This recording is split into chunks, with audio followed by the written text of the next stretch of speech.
to the Work Trends podcast brought to you by Talent Culture. I'm your host, Megan M. Bureau. Every week, I interview smart people reimagining the world of work. Be sure to stay current with all of our interesting podcasts by visiting our page at Talent Culture Work Trends on Apple Podcast or Spotify. And of course, you can listen at talentculture.com on the podcast page.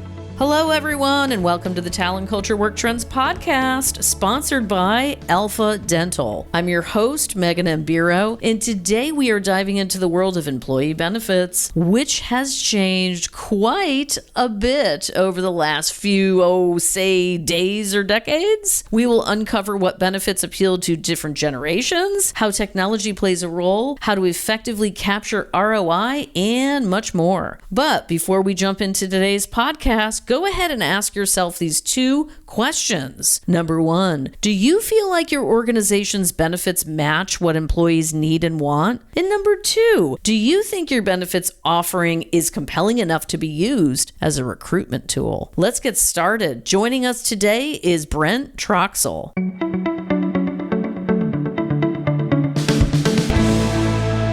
Brent is the Senior Vice President of Beta Health, a company focused on delivering exceptional benefits, technology, and administration services, including Alpha Dental Plan. Brent has a passion for building strong teams and solving strategic problems in the healthcare field. He has an MBA from the University of Denver, and such an interesting story here, audience. I am so excited to welcome you here today, Brent. Hello. Hello. Thank you so much. Glad to be joining you and all your listeners here today. Absolutely. This discussion of benefits is so important, and that is absolutely all caps, everybody, regarding organizational spend and also what employees demand. And yes, I say that word on purpose in today's workforce. Let's get started. So tell me, how is the workforce evolving today, and how are different generations reacting to different benefits? Yeah, fantastic place to start. I mean, the workforce today is just increasingly generationally diverse, which, you and all your listeners certainly know. And that really is impacting their approach to work, what they're valuing out of their employers, out of their employment experiences, but also just the way that people approach work in general, from gig economy workers, pulling together multiple part-time jobs, thinking about things like that.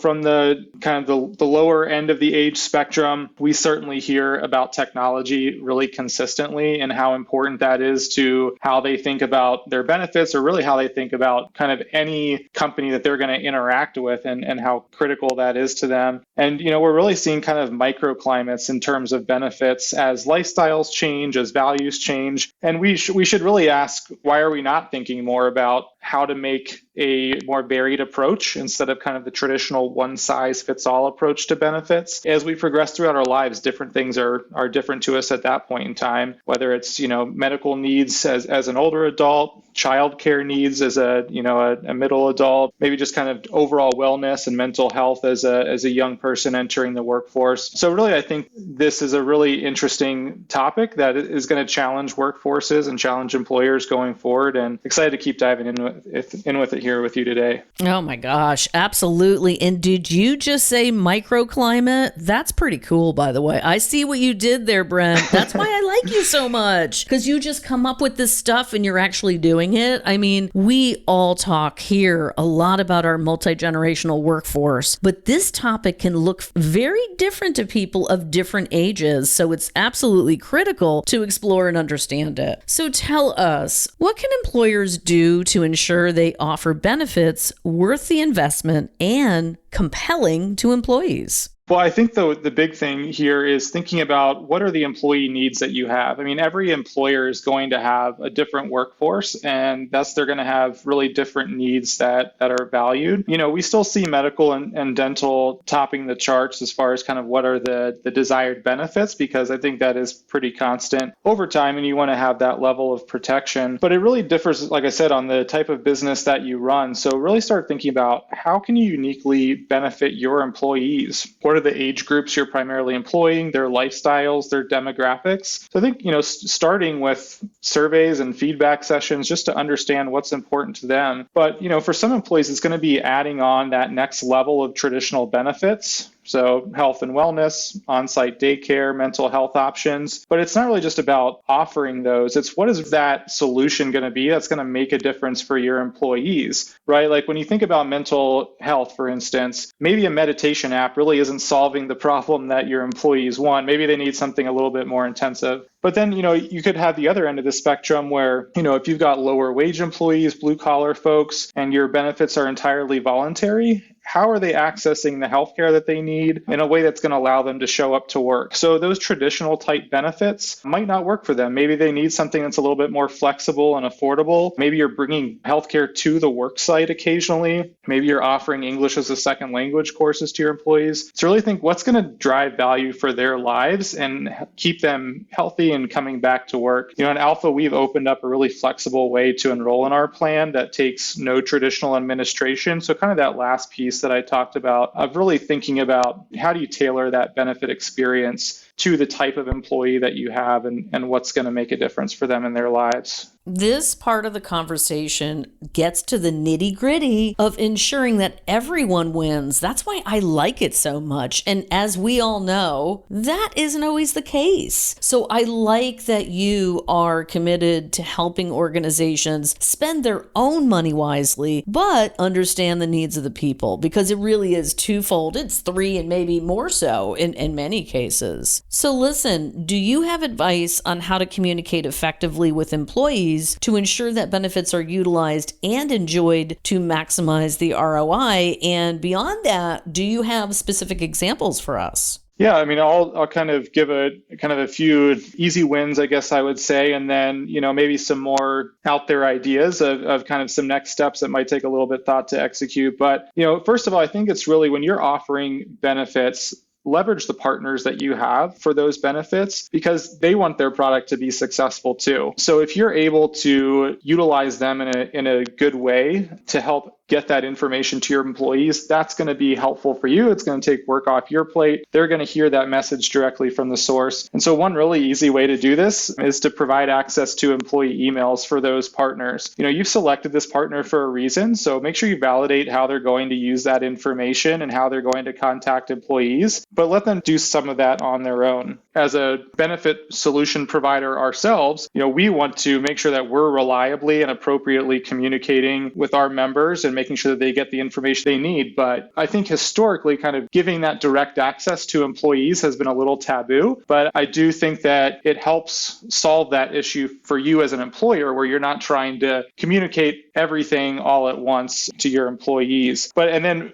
certainly make sure that you're asking your partners to provide feedback and reporting on how they're interacting and what kind of feedback they're getting. But then kind of moving on to some other specific examples that might kind of take things to the next level. Really think about gamification of your benefits. What is that utilization, that success story that you're looking for? How can you get people engaged in the process? Right here, we're on a podcast talking to employers about interesting topics for HR professionals and folks in the industry that are of interest to them. Turn that internal to your employees. If you've got folks that are out in the field and are, driving from site to site, or even for your employees that are just driving into the office, make a 5 or 10 minute podcast about all your different benefits, one a day, and let that be part of their day is to listen to those benefits and communicate them. But I think finally, it's really like, what does success or value look like for that benefit that you're offering? Because it might be different for each one, right? Every benefit is there for a different reason. And so the success of that and the outcome of that is going to look different. So I think that's the most important part, is just think about how you're going to measure what you want to get out of the benefit that you're offering, and then figure out a way to measure that. This is very insightful. And I will also underscore that so many organizations struggle with the communications element of benefits. It can be more than a folder of lingo. The heart of these communications absolutely needs to be rooted in usage, creative reminders, sparking those aha moments, and much more to keep the community of benefit recipients active and successful. So there's a lot going on here. Let's move to leaders because they want to hear this too. So how can leaders capitalize on benefits as a recruitment and a retention tool for today's workforce? Yeah, I'll go back to a couple of the things that I just said. I mean, it's really how are you making your benefits unique? So if you want recruitment and retention to link to your benefits, how are you making those benefits unique to your workforce? And then second, as I mentioned again, how have you defined success? So find some of those success stories, talk to your people, like find out who's using those benefits and let them help you communicate those stories. I mean, the story of an employee who is, successfully used a benefit is going to be a lot stronger than just listing it on a piece of paper, right? So figure out how to do that and then take those success stories out to the rest of your employees and then take them public as well. But I do think that you want to also start thinking about, so far I've been kind of talking about those individualized, tangible benefits, but when you start thinking about retention, how do you think about creating benefits that contribute to the culture and morale of the company? So how are you financially incentivizing people or giving them more financial stability in their own lives, that they're not just looking for the next thing? How do you think about what an inclusion benefit looks like, how people are working together? What does engagement look like, and how do you leverage engagement with these benefits? Kind of going back to what I said earlier about bringing those success stories to bear and really communicating those, and just aligning your benefits with your company value and the industry. So don't make it generic. Find a benefit that's very unique to what you're doing. Not everyone can do this for sure, but like Patagonia gives folks surf days and things like that, right? So you're going to hear those from the big companies, but figure out something that's really interesting and unique to your industry or to your company. Time flies. We are having fun here. So much to unpack with you today, Brent. I actually have to I have like 20 questions. Anyways, how has technology played a role in improving the customer experience for people who want information, access, and educations about their benefits? Yeah, I mean, this is a great way to start wrapping it up, because technology is the ultimate question, I think, when it comes to just about anything, but certainly in the benefits world today. I mean, we're seeing it change the game on pretty much every aspect of how we interact in this space with any of our partners, our employers, our end user members. And so kind of a few high level points just to start it off is, one, make it digestible. I mean, I think the use of technology really allows you to kind of get things out of the one-page flyer or the 20-page document, make it digestible so people understand the value of it. We were talking about value earlier. And then, make it available when it's most needed for the employee. I think that's where technology can really play a role. As you're trying to digest your benefits package, you're going to probably have to do that after hours, right? Or if you need to take your son to urgent care, you're going to have to figure out, where is that urgent care located? What are my benefits on a Saturday morning? So really making technology enables us to make benefits and benefit information available to employees when they need it most. And then the big one, which I think is really where the future is going, is how do we make it personalized? Technology really offers an ability to start thinking about, how do we personalize benefits so it's not that one size fits all. So specifically, we're leveraging online portals on our side to make sure that you can log in whenever you need to, whether it's your dental benefit, your hearing, some additional financial add-on that we might have to help you pay for services. All that's available right in the portal for you to access whenever you want to. And then, you start getting into opportunities like virtual assistants, AI, chatbot, things like that are going to benefit the needs of the employee, for that 80-20 rule. Like, right, how can you serve a strong portion of the population of the needs and the questions that you're going to have through a virtual environment? And then how do you target customers and your members at the right time, in the right way, when that product is most meaningful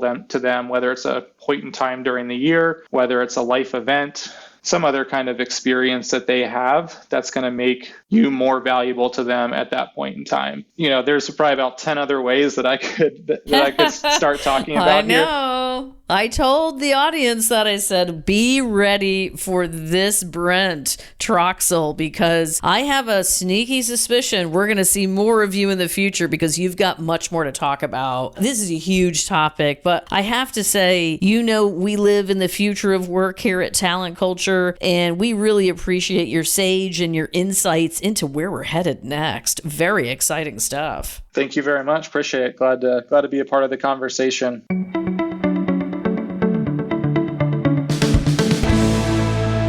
Brent, Brent, thank you so much for your time and expertise today. The world of benefits can be daunting, and you're a shining example of how it can be managed and communicated well. Here are a few of my key takeaways. Number one, ensure you understand your organizational demographics and the benefits that are needed and desired. Number two, benefits can absolutely set you apart from other organizations. Your offerings should be considered a recruitment and retention tool and should be selected as such. Number three, there are compelling ways to talk about benefits by personalizing the story. Allow your team to explore how to effectively communicate what benefits exist and why. Thank you again for being here today, Brent. It has been a joy speaking with you. And listeners, be sure to visit alphadentalplan.com or contact them directly at smile@alphadentalplan.com to learn more. And last but not least, the talent culture community wants to hear from you. So tell us, when was the last time your organization revamped its benefits offerings to meet the changing needs of employees? What do you think is the most effective way to communicate about benefits? And what do you think the future of benefits looks like? Visit us on the socials any old time. We've got the Twitter X, we've got LinkedIn, we've got the Instagram, or feel free to just contact me personally at mbiro@talentculture.com. As always, thanks for listening to the Work Trends Podcast, the place to find meaningful connections at work. If you love what we do here, do us a favor. Make sure to share our podcast with your friends, your colleagues, or send us a question on the socials using the hashtag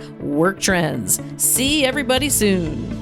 Thanks for joining us for today's conversation. I hope you enjoyed it as much as I did. Just a reminder that you can hear all the Work Trends podcast on Spotify, Apple Podcast, and on the podcast page at talentculture.com. Be sure to subscribe so you can listen on the go and stay up to date on all the latest news you want to hear. I look forward to catching up with you next time. I hope today's information made you wiser, happier, more informed, and most importantly, thinking of how you can use it to improve the quality of your life.